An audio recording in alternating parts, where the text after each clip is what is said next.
Jon Prosser, thank you very much for spending a few minutes to talk to us.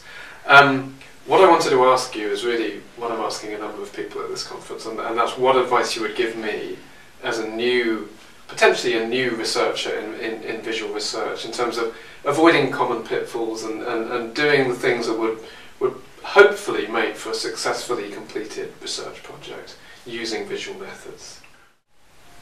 Yeah, I think if you're a budding visual researcher, one of the things that you might need to think about is, how does my visual method relate to my other methods? For example, my interview methods or my questionnaire methods. How do they relate to each other? And that's quite important.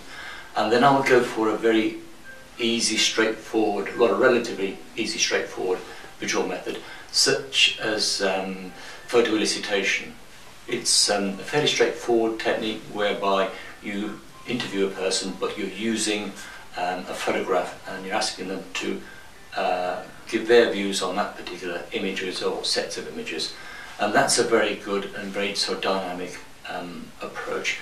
But bear in mind, if you're doing this sort of elicitation, that it's worth thinking about the culture that you're working within. So if you're working with children, for example, or adolescent girls, for example, what is their visual culture? What sort of would excite them and get them talking?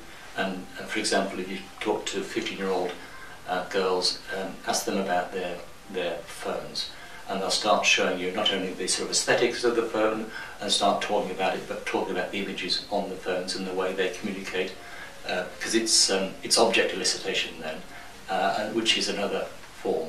So start off with an easy method, then tie it in with the visual culture of the people, the community that you're working with, and then go from there. Jon, thank you very much.